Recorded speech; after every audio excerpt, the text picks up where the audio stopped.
Well,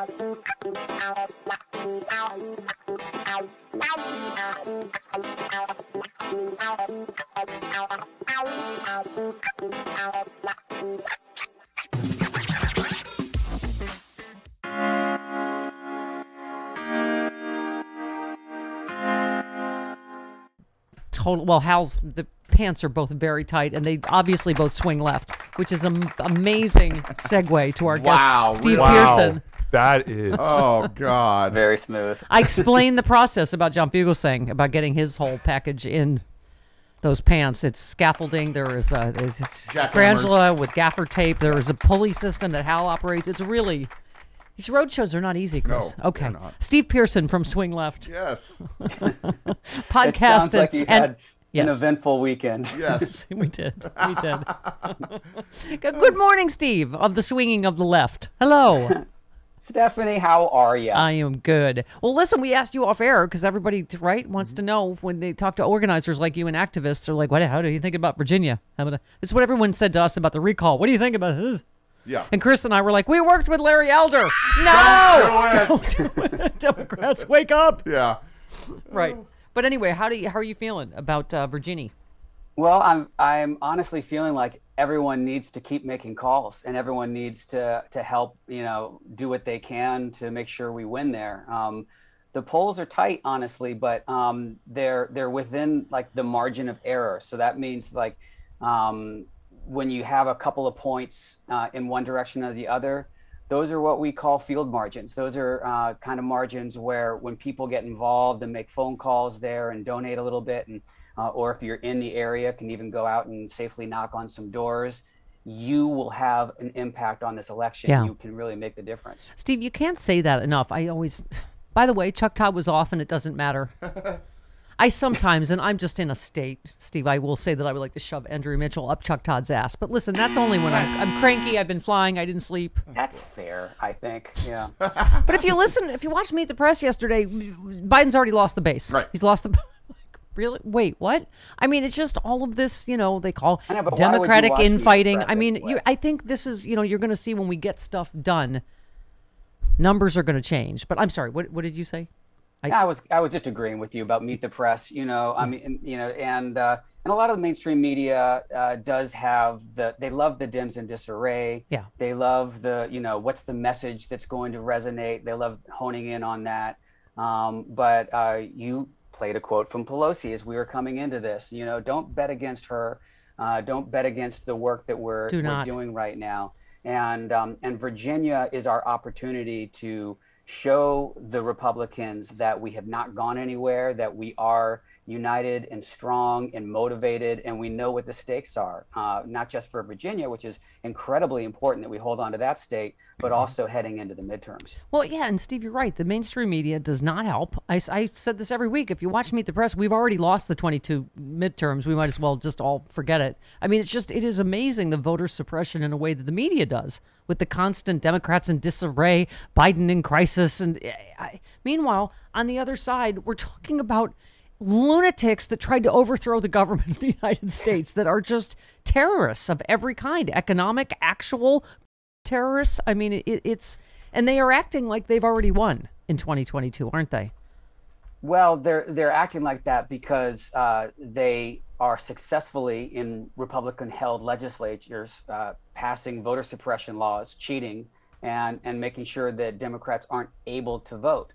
And we're seeing the opposite of that in states like Virginia, where when we won the trifecta there 2 years ago, we've actually been able to expand access to the ballot and expand women's health care options and reduce restrictions on abortion. All the things that these horrible Republican-led legislatures are doing. It's like opposite land in Virginia, which is why it's so important to keep doing that. Republicans don't have a platform to run on. We all know that because their policies are wildly unpopular. Democratic policies are very popular. So they know they can't win. That's by why just they're going out there. Desperate to stop this, Steve, because Exactly. that. And by the way, they are going to pass all this.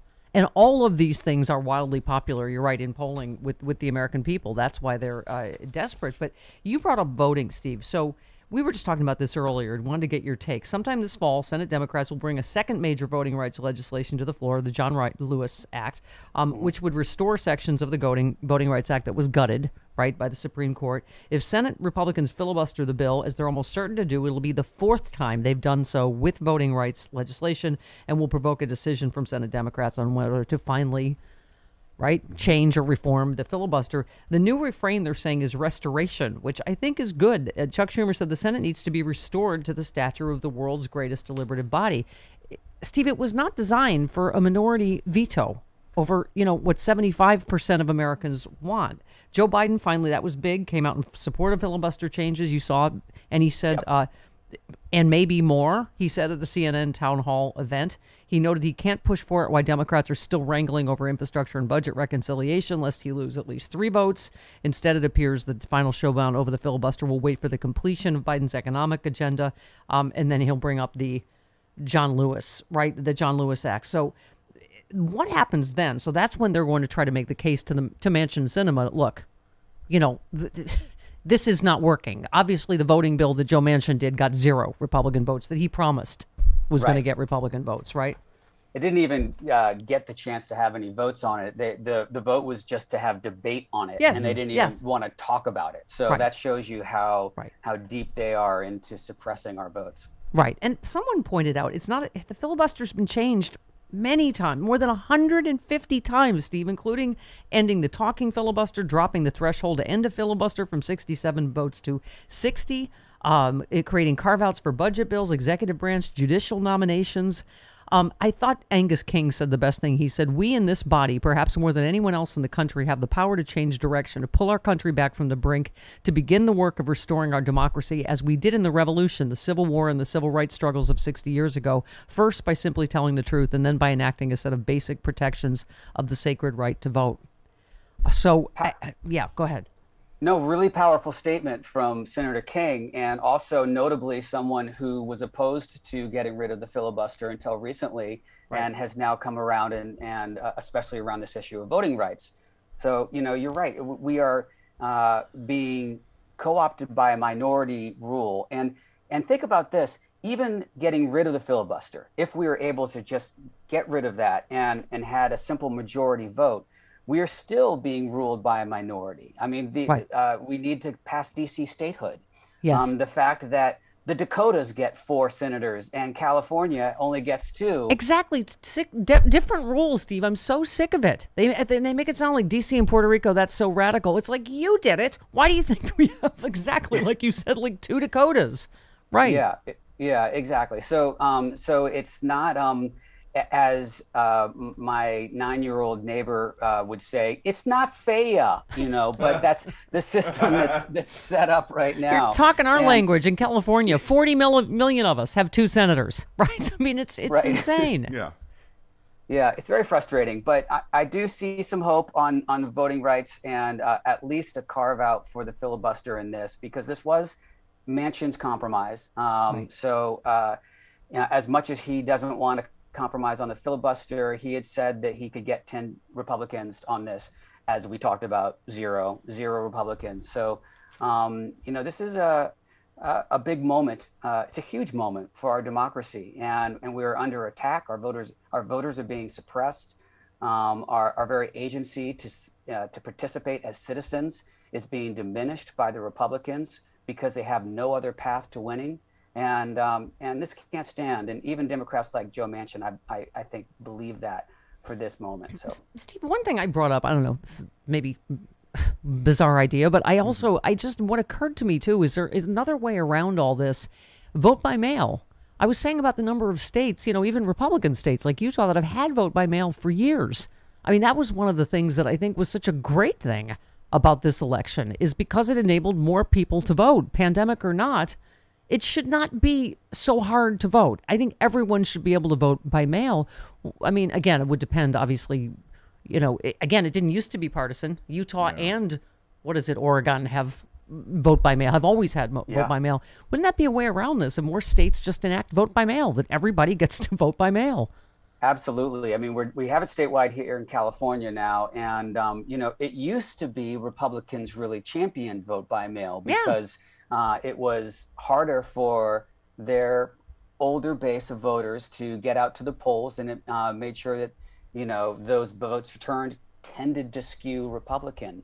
But now, especially during the pandemic, during this last election, it opened up the opportunity for so many more people to vote. So now all of a sudden Republicans don't want vote by mail because they're seeing the numbers trending. So it's, again, it's not about democracy. It's not about making it easier for people to vote for Republicans. It's about, making sure that the people who aren't going to vote for them are suppressed and not able to vote. It's a pretty predictable pattern. They're like, oh, wait, black people are doing it? Oh, no. We can't have that then. Yeah. Exactly. Yeah.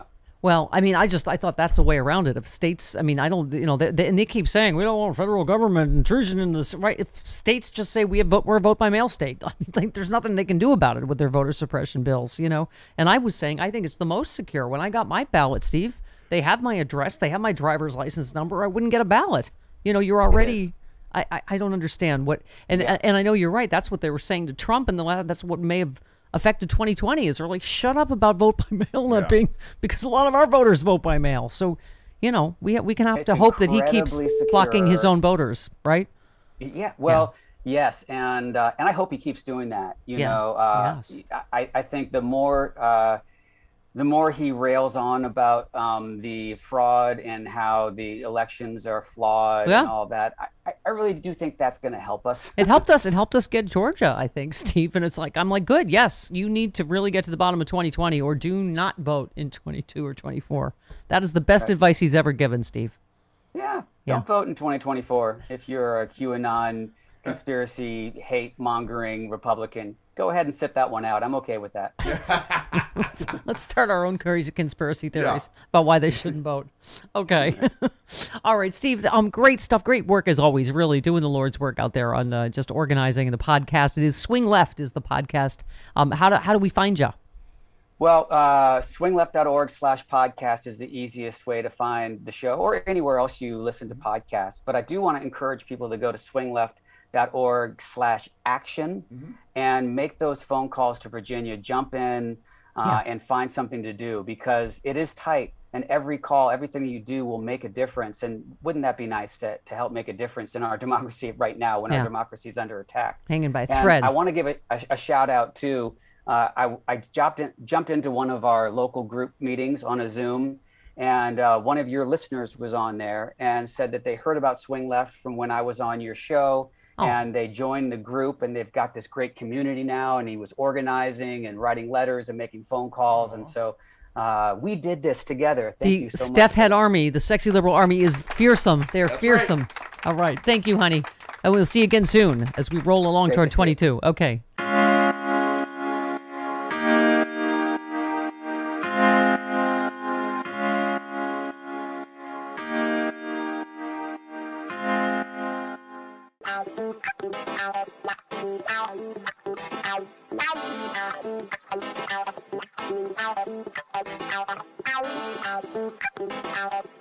Ow.